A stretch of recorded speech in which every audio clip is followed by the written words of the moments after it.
My brothers and sisters, may the Lord be with you. A reading from the Holy Gospel according to Matthew. At that time, Jesus exclaimed, I give praise to you, Father, Lord of heaven and earth. For although you have hidden these things from the wise and the learned, you have revealed them to little ones. Yes, Father, such has been your gracious will. All things have been handed over to me by my Father, and no one knows the Son except the Father, and no one knows the Father except the Son, and anyone to whom the Son wishes to reveal him. Come to me, all you who labor and are burdened, and I will give you rest. Take my yoke upon you and learn from me, for I am meek and humble of heart, and you will find rest for yourselves. For my yoke is easy and my burden light. The Gospel of the Lord.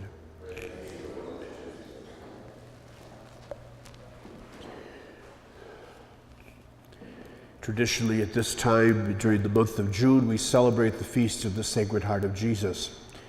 And of all the senses we have and the organs that we hold, probably the heart is the most pivotal, because even though it might be difficult, we can get by without being able to hear or being able to walk or see or smell. All those things can be still some worked around, but the bottom line is, if the heart's not working, nothing's working. We need the heart to ensure that life continues. We also recognize it as a focal point, if you will, not just for our physical ability of continuing life, but in general, our emotional and psychological sense of life. We use terminology like, I'll keep you in my heart, or my heart was just broken. And of course, neither one of those can you really do literally, but in both instances they bespeak a kind of a level of relationship. Today, the readings focus specifically on this relationship that exists between us and our God. And it's essentially a love affair out of which one party is totally and consistently faithful, and the other party kind of vacillates back and forth, up and down in the course of history.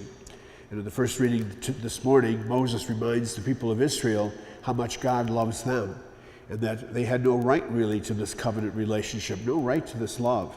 In fact, he point blank says to them, you're a small nation by all standards. You're not the one that would assume would have this special relationship. And yet somehow in God's plan, that's where that moment began to move the whole world back again in relationship with him.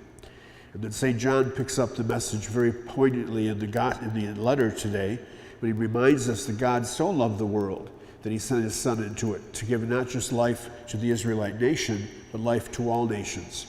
And then in turn, that Son makes known to us the fact of the Father's love.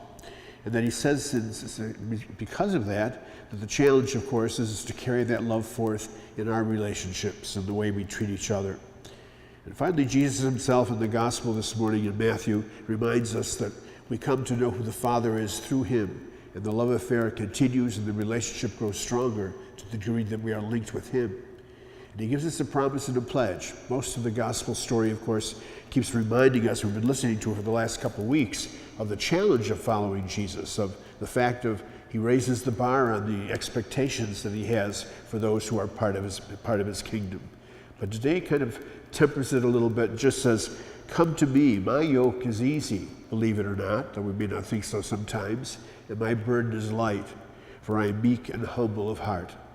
Today, that is, we remember the focal point of God's love in our lives, and the recognition that regardless of how we're living our lives, regardless of whether we are strong in faith or sometimes vacillating, God continues to invite, continues to call us back, continues to show us his care for us, regardless of where we are in caring for him.